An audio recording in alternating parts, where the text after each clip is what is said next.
व्यास जी कहते हैं, राजन के में तन वक्तव्यम कर्मणो गहना गति दुर्गे किल देवाना मानवानाम जगा कथा।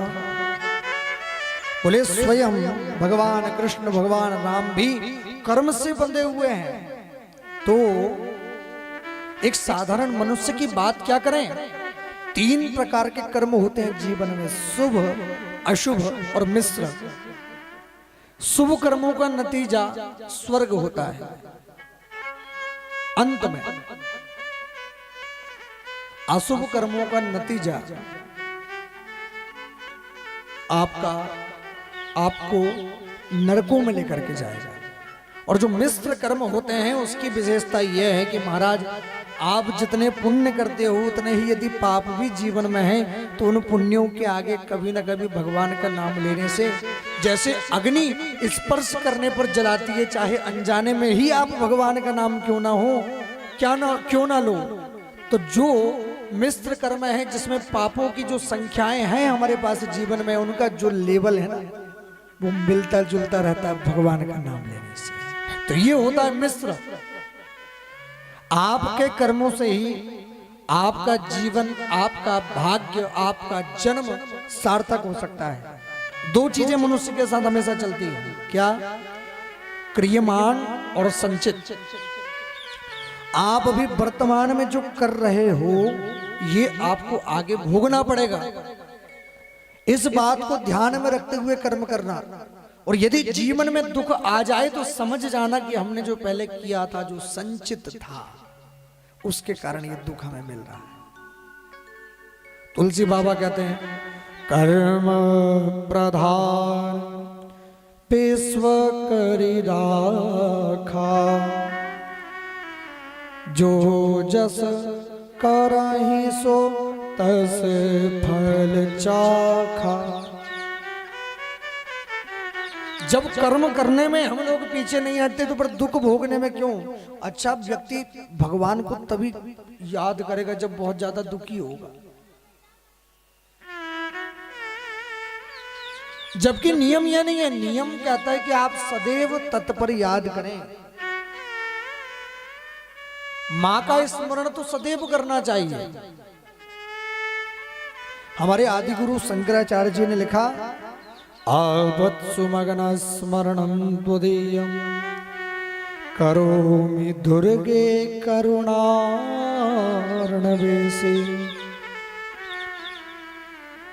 नैतच्चटत्वं मम भावयेथा, क्षुधा तृषार्तां जननी स्मरन्ति। उन्होंने लिखा कि हमारे जैसे सब जीव संसार में लीन रहते हैं, कभी याद करते भगवान को। आवत्सुमगन स्मरणं त्वदीयं, बोले जब किसी प्रकार की आवश्यकता पड़ती तब ही तो याद करते हैं भगवान को, नहीं तो वैसे 12 महीने याद नहीं करते। और ये हकीकत है, महिलाएं जानती हैं, डर के मारे व्रत रहती है, कहीं तो तीजा का उपास रहते हो ना, क्योंकि तीजा की पोथी में आ गया, बोले महाराज जो सोएगा वो अजगर बनेगा। तो अजगर कौन बने? बचना है तो व्रत कर लो। चुपचाप कुछ खा लिया, चक्षुंदर बनना पड़ेगा, कौन बने? अरे महाराज रह जाओ एक दिन भूखे। तो ये डर ही तो है, इसमें प्रेम कहां? अरे प्रेम तो पार्वती जी ने किया था, प्रेम तो उनके अंदर था जो उन्होंने तीजा का व्रत किया। आप पहले कथा सुनो अच्छे से, सूखे बेल पत्ती खा करके रह के बताओ, तपस्या करो। नहीं हमको तो महाराज 12 महीने दाल चावल सब्जी रोटी चाहिए, और जैसे तीजा आया नहीं हम तो निराहार, जैसे करवा चौथ आई तो हम निराहार। अरे तपस्या केवल ये त्योहारों में थोड़ी की जाती है। तपस्या का मतलब है कि आप 12 महीने करो, कुछ तो नियम बनाओ घर में अपना कि हम नहीं कुछ तो ज्यादा, चलो हनुमान चालीसा का ही पाठ करेंगे, दुर्गा चालीसा का ही पाठ करेंगे। नहीं, करवा चौथ के दिन अरे पति की आयु बढ़ाना पड़ेगा, कमाने वाला है, भगवान करे कि सबका सुहाग अजर अमर रहे, लेकिन फिर भी अगर किसी दिन निकल लिया तो कमा के कौन देगा, चिंता अपनी है ना, इसलिए करवा चौथ रहना। अब दूसरा जन्म ना बिगड़े इसलिए तीजा रहना। तो ऐसा नहीं, भगवान की भक्ति। हमारे गुरुदेव कहते हैं, आदि गुरु शंकराचार्य जी कहते हैं कि एक बालक जैसे भूख लगने पर मां को याद करता है, प्यास लगने पर मां को याद करता है। दो प्रकार के भक्त होते हैं भैया, एक होता है ज्ञानी, तो मालूम जो ऐसे व्रत रहते हैं ना वो ज्ञानी है, ज्ञानी, अधिकतम ज्ञानी। दूसरे होते हैं भक्त प्रकार के, कोई मतलब नहीं, आके बैठ गए हाँ और ये बहुत बढ़िया, मतलब हर चीज में लीन, उसे बोलते हैं भक्त। भक्त की परिभाषा है कि जिसके अंदर भावना अत्यंत प्रबल हो भगवान के प्रति, वो भक्त। और जिसके अंदर भावना ही अच्छी नहीं है वो काय का भक्त, जिसके अंदर डर भरा भगवान से वो काय का भक्त।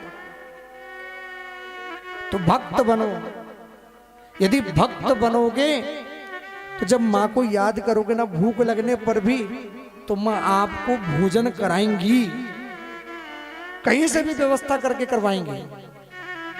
बोले मैया आप पहले इस अपराध को क्षमा करें। आवत्सुमग्न स्मरणं तुदीयं करोमि दुर्गे करुणार्णवेशि, क्योंकि मैया करुणा का स्वरूप है। नैता चढ़त्वं मम भावयेथा क्षुधा तृषार्तां जननी स्मरन्ति। पूज्य गुरुदेव ने आखिरी में तो इतनी बड़ी बात लिख दी, समझने योग्य। मत समः पात की नास्ति पापग्नि त्वत्समा नहीं, मेरे समान तो कोई पापी नहीं है और आपके समान उन पापों को क्षमा करने वाला कोई नहीं। कौन लिख रहा है? आदि गुरु शंकराचार्य के मेरे समान कोई पापी नहीं। और हम तो महाराज डर के मारे व्रत रह रहे हैं, हम कितने पापी। तो क्या करना चाहिए? भगवती का आराधन सदैव करना चाहिए। स्वार्थी भक्त मत बनो, यदि भक्त बनना है तो सच्चे भक्त बनो, भावना वाले भक्त बनो, तो ही कल्याण होगा। कर्म के कारण ही, कर्म बिगड़ने के कारण ही आपका जन्म हो सकता है, कई बार जन्म लेना पड़ सकता है। इसलिए अपने मन को एकाग्र रखो, मन को विस्तारित मत करो। आज वैज्ञानिकों ने एक बहुत अच्छी चीज खोजा है। आपको क्या लगता है कि आप लोग जीवित हो? जन्मदिन मना करके खूब मोमबत्ती बुझा करके बड़े खुश होते हैं, मनाते हो ना जन्मदिन, बड़े खुश। तो एक बात बताऊं, व्यक्ति एक दिन में या एक सेकंड में मरता नहीं। जब से आपका जन्म हुआ तब से आपकी मरने की प्रक्रिया प्रारंभ है। हर चीज में आप मर रहे हो। कैसे मर रहे हो? विचार करना, बहुत गंभीरता से सोचना मेरी इस बात पर। आपने विस्तार किया, परिवार हुआ, परिवार में अतिशय प्रेम जागृत हुआ, आप परिवार में मरे। आपने अपनी आवश्यकताओं का विस्तार किया, विषयों को बढ़ाया, वासनाओं को बढ़ाया, आप विषय वासनाओं में मरे। प्रतिदिन मर रहे हो। काय का जन्मदिन? प्रतिदिन मर रहे हो, उम्र घट रही है आप। ये सोचने का विषय।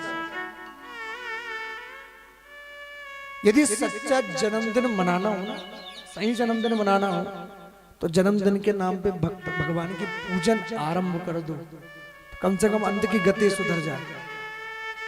क्योंकि प्रतिदिन आप मर रहे हो। अब विचार करना मेरी इस बात पर कि वैज्ञानिकों ने आज एक तरीका खोजा है। क्या? एक मरे हुए व्यक्ति जो 2 साल 5 साल पहले भी यदि किसी वस्त्र को पहनना